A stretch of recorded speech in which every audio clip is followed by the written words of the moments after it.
We actually have a lot of material to cover. Do we? It seems to me as though we do. That seems different. Well, you know what? Yes, it is rather different. Normally we just desperately try to cover whatever we can. Yeah. And half of the things are just made up. Really, like, 3/4. Yeah.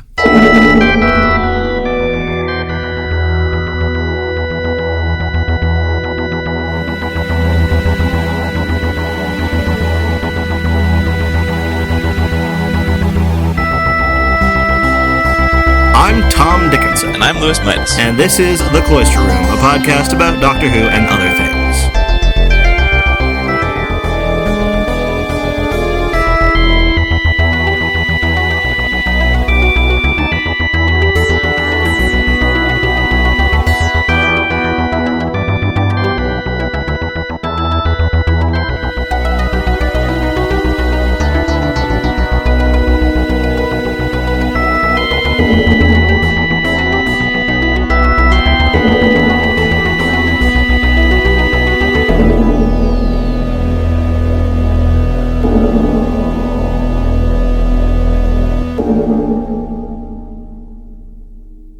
I wanted to start with a little bit of listener feedback to segue into our discussion of Attack of the Cybermen. So, Lewis, would you be so kind as to read the comment aloud?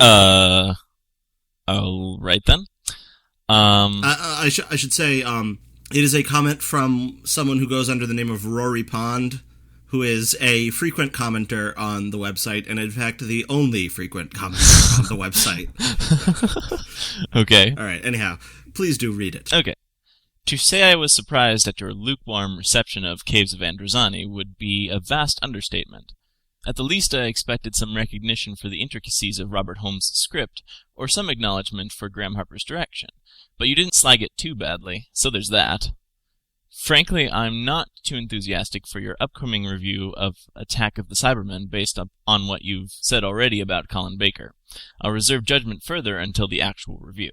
I feel like, again, the same thing as when we talked about Caprica. I feel like it might have sounded like I didn't like Caves of Androzani, or like we didn't like it. Right. Well, the thing is, I did like it as an episode. I just don't feel that talking about things that I liked are very interesting. I'd much rather complain.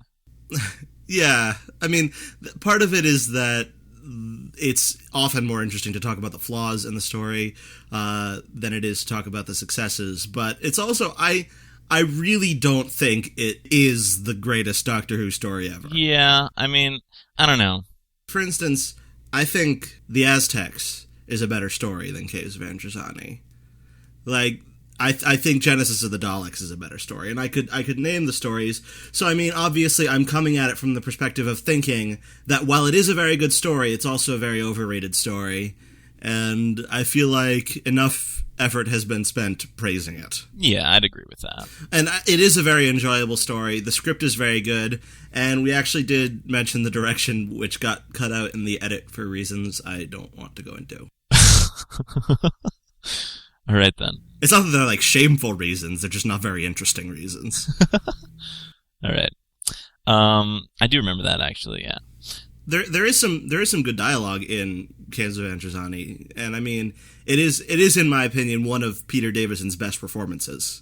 Yeah, I'd agree with that. But yeah, I feel like it still sounds like we're slagging the story, which I really don't want to give that impression. Mm-hmm, right. No, and yeah, as I've said, I did like it, I don't know. And as far as what I or we have said about Colin Baker, like, I'm a fan of Colin Baker. I just don't think he was always given the best material. Yeah. I mean, I've only seen... How much have I seen of Colin Baker? I don't know, not a whole lot. I liked him in those episodes, and it was just kind of different in a good way. Sort of...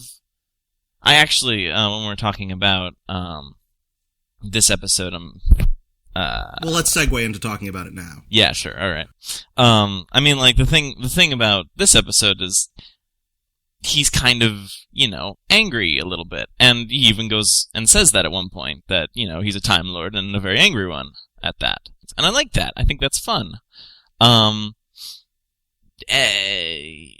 don't mind that he's, like, angry and stuff. I think that's entertaining, and I enjoy it. Especially because he's angry, not in a menacing way, but in a very theatrical way. Right. And I find that fun to watch. Like, I think the back and forth between him and Perry in the first part of Attack of the Cybermen, in like the first maybe, I guess, 15 minutes of it, that's really good. And it's one of the most enjoyable things about the beginning of the story, because I think at least at the beginning, the story doesn't move very fast. Yeah. Well, if I'm recalling correctly, it starts with him fixing the TARDIS, or the TARDIS's chameleon circuit, yeah? Or at least attempting to. Yeah. That was a surprise to me. I didn't actually think that was a thing that ever happened. I guess I remembered, like, some part where he attempted to fix it, but I don't know. He did that in Legopolis. Right. But I didn't know that there was any effort made later on. And actually, the story ends with the TARDIS being able to still do it. And I was actually kind of expecting, like, the end of the episode to be like, oh, it's broken again, and it's going back to the police box shape. When that didn't happen, then I was kind of concerned. You know, honestly, I don't remember what story follows this, but I don't think it's a story I've seen, so I don't remember whether that's addressed again. I'm sure someone knows, because people have watched these episodes. I just happen not to be those people. Yeah, I mean, it never stays fixed for long, and it's even still not working, because it's supposed to blend in, although it doesn't blend in. It turns into strange things like an organ. Yeah, I guess working is kind of an overstatement. Yeah. It's less broken. Exactly. My issue with that is, well, it doesn't really have anything to do with the story. It seems to be there to fill time, almost. Maybe? I don't know. Yeah. I was trying to think of some joke I could make about time needing filling. Didn't work out. I guess not. Overall, what I think I said last week is that I knew this story had a reputation for being heavy with references to past continuity and having a convoluted plot. Did you find it to be that way? Yeah, I was confused at points. I didn't really understand what the deal was with the Cybermen, and I was actually so the whole thing with, like, the Cybermen attacking Earth, did that happen in a different episode? Yeah. Okay. Because I was thinking, like, the Doctor knows about this. Am I supposed to know about this? Or is this something that the Doctor knows, and then now we're going to explore it? And then it didn't get explored, so I was like, oh, okay. You know, honestly, I'm not too familiar with the history of the Cybermen, so I was also confused at points. But I believe it happened in the first appearance of the Cybermen, which was back in the 60s. Oh, wow. The current series of Doctor Who will make reference to events from the classic series, but it will never casually assume that the viewer knows what the Doctor is talking about when he makes those references. Right. And that's something that this story does seem to do. I mean, there had previously been a discrepancy as far as what the home planet of the Cybermen was. And originally it was Mondos, which is a sort of twin planet to Earth. And then later in the Tomb of the Cybermen, we go to the planet Telos and are told that this is the Cybermen's homeworld. So one of the things that this story does is it tries to resolve that discrepancy by saying, well, actually, they originally came from Mondos and then conquered Telos and sort of took that as their new home planet. And, I mean, it's just filled with all sorts of references to various Cybermen stories prior to Earthshock. Aha. Which had been their appearance before this. Yeah, I saw Earthshock. I think that might be the only classic story I've watched that had the Cybermen in it. So you can see why I'd be confused. Yeah. The new series has its own version of the Cybermen, and I've always sort of wondered why they felt that was necessary, but as I see more older Cybermen stories, I realize that they're way too bogged down in continuity.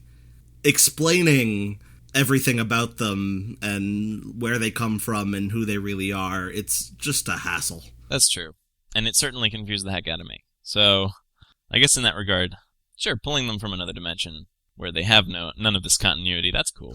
Although the parallel universe Cybermen are very, very different from the classic Cybermen. The classic Cybermen seem to have a lot more personality. They do. I was noticing that.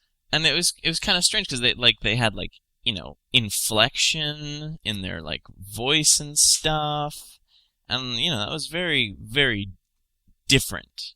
Because, like, the ones from the parallel universe are all, they're robots. Yeah, I feel like the newer conception of the Cybermen sort of assumes that, well, if you've removed all of their emotions, you've also removed their personality. Whereas I think the classic series got that a little closer to right. I don't think that's necessarily the case. There can still be, like, inflection and, like, distinction. The Cybermen could still dispute things with one another and have things like that. Right. It actually seems like the new series version of the Cybermen are closer to, like, the Borg, where they're just kind of one consciousness. Not necessarily one consciousness, but sort of in that similar vein where they're sort of designed to all follow orders of, like, a higher power, whereas the classic series Cybermen seem sort of more autonomous in a way. Yeah. I think that's true, and I think it also makes them a little bit closer to the Daleks. I feel like the new Cybermen are a little bit too similar to the Daleks. Yeah, I would agree with that, actually. I like seeing the Cybermen doing their Cybermen thing. Yeah. So, I mean, even if the plot's a little convoluted, I mean, it was still pretty enjoyable, and there was a lot of violence. There was a lot of violence. Including on the Doctor's part. Yeah, that was fun. Yeah, I like the Sixth Doctor. He's a pretty cool guy. Yeah. Not afraid of anything. Okay. Speaking of being not afraid of anything, Perry seems to be afraid of everything. Yeah, I noticed that too. Which is, I think that's kind of realistic. I suppose, yeah. Even though I don't like Perry that much, I mean, I think that is kind of a refreshing take on the way a person would act as the companion. Yeah. I mean, I'd be pretty freaked out if I saw, metal dudes with, like, laser guns. I'd be freaked out. Exactly.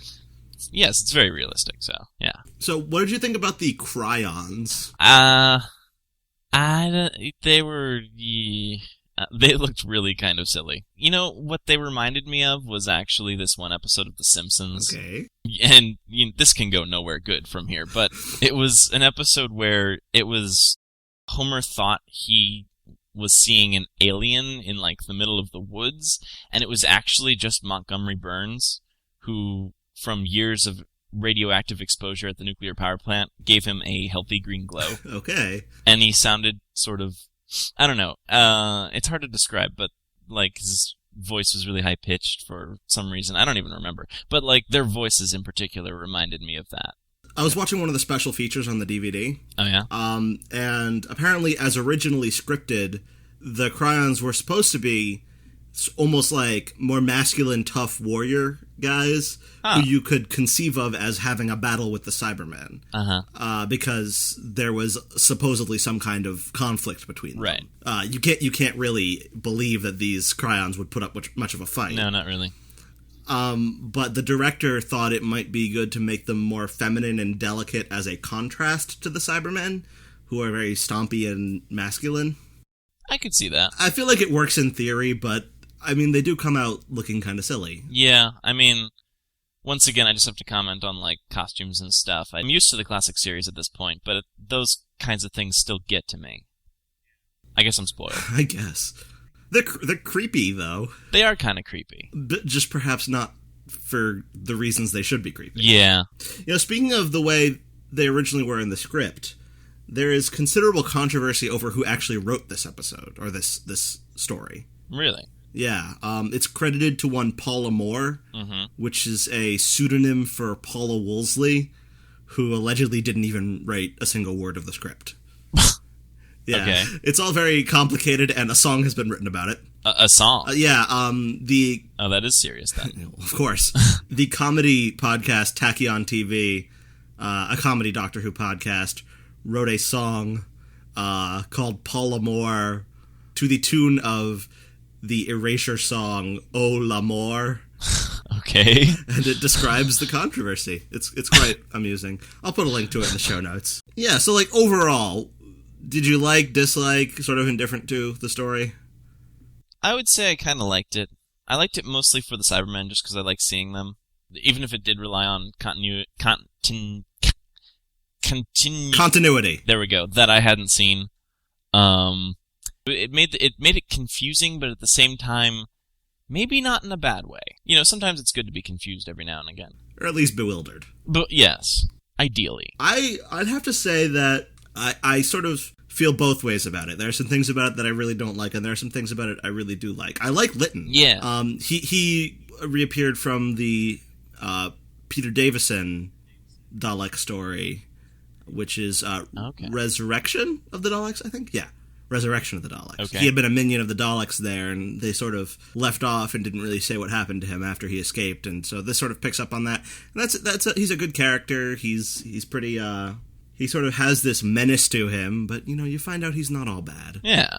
It was interesting just because I had this, like, sort of random, not really random, but, like, a thought as the episode ended, and, you know, the Doctor was saying how he had misjudged him. And it's funny because it just, I thought of Amy's Choice, where, you know, the story's about, like, the darkness sort of inside the Doctor and how, you know, he's, like, how the, whatever it was feeding off that sort of darkness. And I was just thinking about, you know, the Doctor's past and how this could have been a part of it, where, like, he might regret that, misjudging Lytton like that. Yeah, and other similar events. Right. It just, yeah, it got me thinking about that, which is interesting and sort of a good way to... I just thought it was an interesting sort of connection. And, you know, I like stories where almost everyone dies. I really enjoy that. Okay. Maybe that's just some perverse part of me.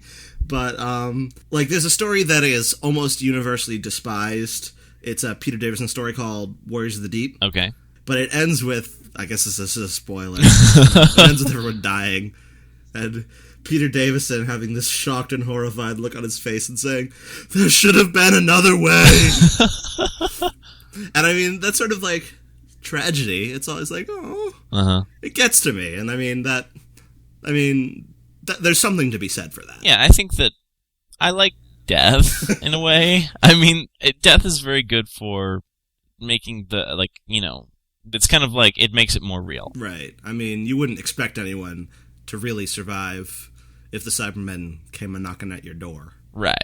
Or whatever else they do. Overall, I wouldn't say it's one of my favorite Doctor Who stories, but I would say it was enjoyable in its way. Yeah. So next week. Next week. Yes. The Seventh Doctor.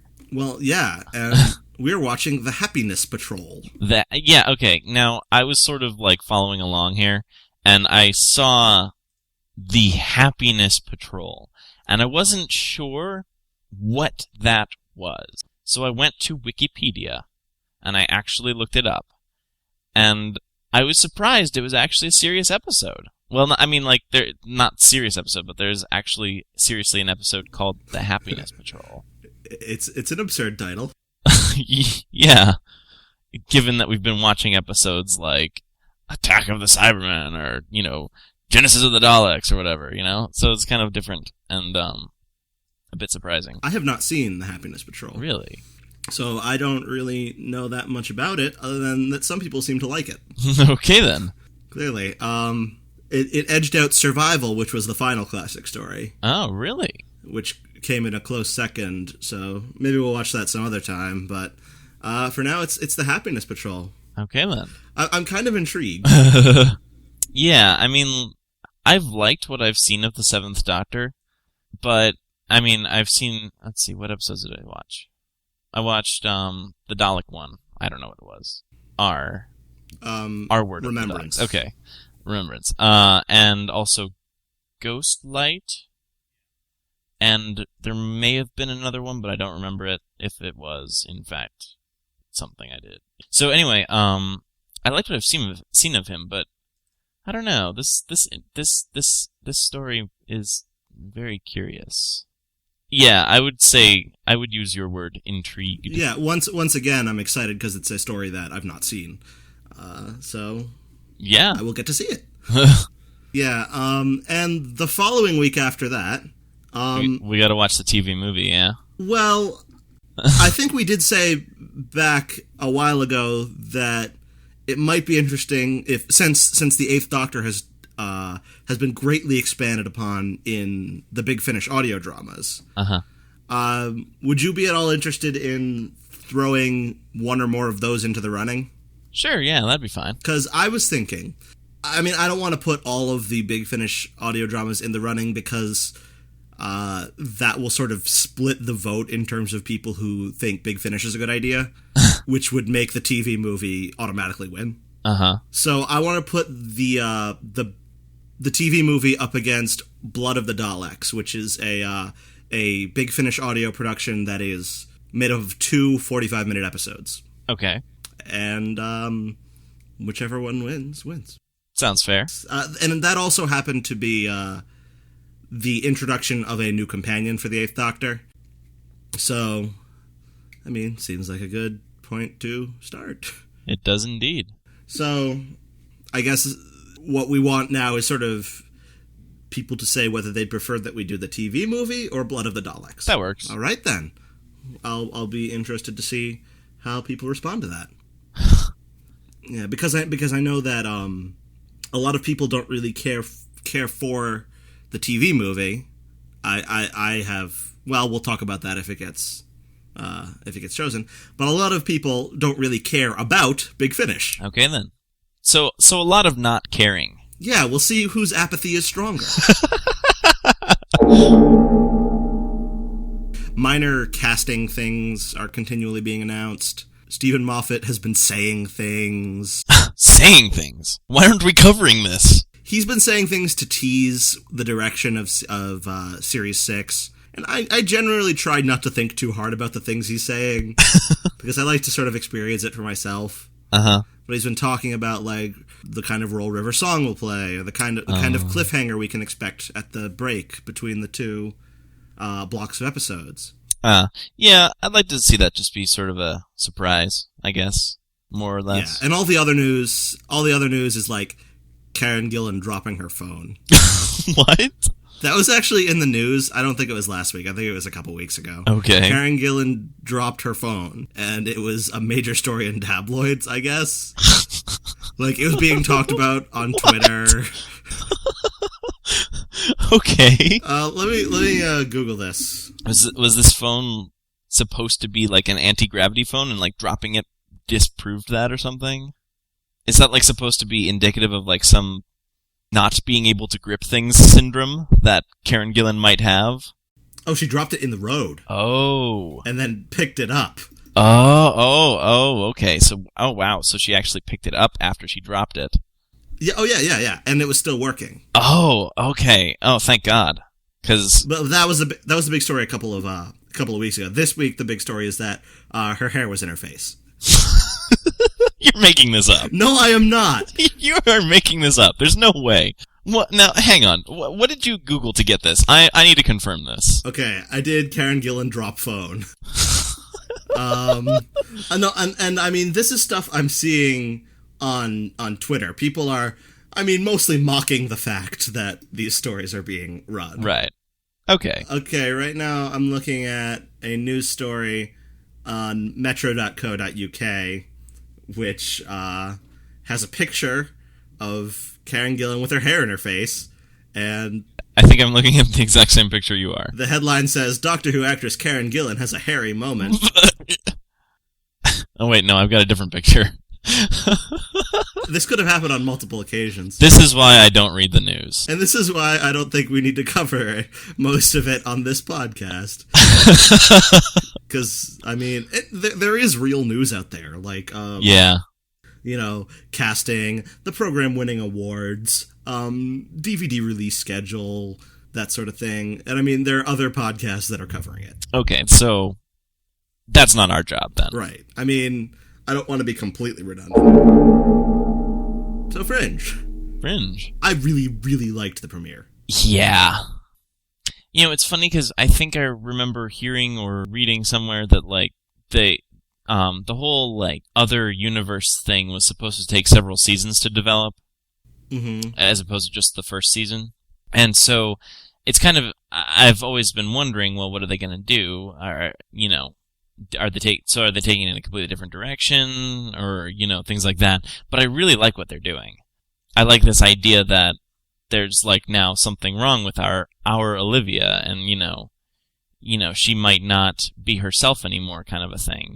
With what I don't even know what they were doing with the lab sort of stuff. They were putting in, I don't know, some kind of brainwashing. Yeah, something like that, with actual liquid. They were washing the brain, Lewis.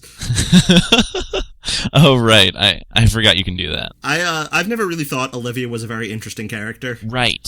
And I feel like this may go some way to fix that, because I found her very interesting in that she had to carry this entire episode almost by herself, which normally to me would be a recipe for a rather lackluster Fringe episode, but right. I think this is one of the best episodes ever. I'd go that far. Well, we see her and she's kind of like desperate because she's sort of on the run, whereas usually she's sort of in control, I guess. She's just sort of calm, usually, I guess I want to say. And here she's kind of, well, she's on the run, like I said. So she's, there's, she can be a lot more fun, I guess, when she's in trouble. Overall, like, this episode, I mean, it does a very good job of building off of what has come before, but on the other hand, I think if you've never seen another episode of Fringe, you could watch this episode and understand what was going on and be entertained by it. Yeah, I would say so. I mean, I think they do a good enough job explaining the whole parallel worlds thing that you can sort of just take that leap and say, okay, so she's over here and stuff's happening. You've never watched The Prisoner, have you? No. It seemed to me that it was very influenced by The Prisoner. Huh. I was thinking that throughout the episode, and then a man rode by on a penny farthing bike, like the bike with one wheel much larger than the other. And that's a sort of iconic thing from The Prisoner. Really? Yeah. So I'm like, oh, they're doing a little nod to the fact that they're doing The Prisoner. The Prisoner's about a man who is sort of taken to this village where sinister people have brought him to get information out of him, and they do all sorts of crazy mind games to him, sometimes including brainwashing him, sometimes including trying to get him to think that he is not himself, but rather a duplicate of himself. He does a lot of running around and trying to get away from them. This episode does seem to have a debt to that, and it acknowledges it a little bit. Huh. Interesting. Yeah, I don't know how much more there really is to say about it other than that it was really good. Yeah, I will definitely keep on watching. Of course. I don't think there's any chance of me stopping at this point. Nothing will stop you. I cannot be stopped. I'm in for the long run. Yeah. 5.83 million people watched, which is not very many. Right. That's about the same it was getting at the end of last season. Okay. One of the reasons it doesn't get very good ratings is that it's in a very competitive time slot. Right. It's up against CSI, it's up against The Office, and it's up against Grey's Anatomy, which are three of the most popular shows on television. Right. So, I mean, Fringe generally does better in weeks that those shows are taking off. And none of them were taking off this week. Right. So, I'm not too worried about the fact that the ratings weren't very good. I want to see it make it through the season, but I don't really know where it's going. So, but I do really like it right now, and so it'd be disappointing to see it get canceled, at the very least. Well, I think they've ordered 22 episodes. Okay. So I think it's safe for this season. So it could go downhill, and once it does, then I don't care. Right. If it starts to suck, But yeah, no, right now I'm really enjoying it. Yeah, I wonder whether they're going to do something like what Lost ended up doing in its third season. Actually, Lost's third season had a very similar situation where part of the cast was separated from the other part of the cast because part of the cast was being held prisoner and subjected to mind games. Yeah. Huh. So, and that's what's happening here, and they're separate, and that it was because they're in different parts of the island, right? And on this, it's because they're in different universes. So I'm wondering whether we're going to see, like, next episode is going to focus entirely on Walter and Peter, right? And not really involve Olivia much at all, or rather, not really involve the real Olivia, right? Hey, maybe we'll get an episode where we discover how Olivia got that tattoo. Oh, no. Anything but that. I don't want it to be that similar to Lost. Oh, maybe they'll cast the same. They'll cast Bai Ling as the tattoo artist. So this brings another episode of the Cloister Room to its grisly end.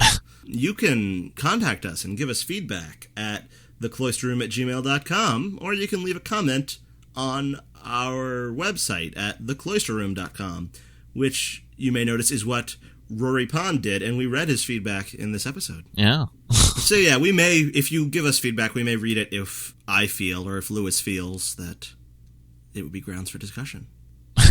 Yeah. So anyhow, you can also follow us on Twitter at The Cloister Room, or you can follow me on Twitter at T. Dickinson. Or you can follow me on Twitter, at MilesBilly. Yeah, I think, okay, we just used the word or, like it implied that you gotta pick one of those three. Oh, yeah, you know. You don't. See, I was thinking, logical or. Yeah, okay. I wasn't thinking, like, exclusive or. Right, okay. Well, I don't even know what I was thinking.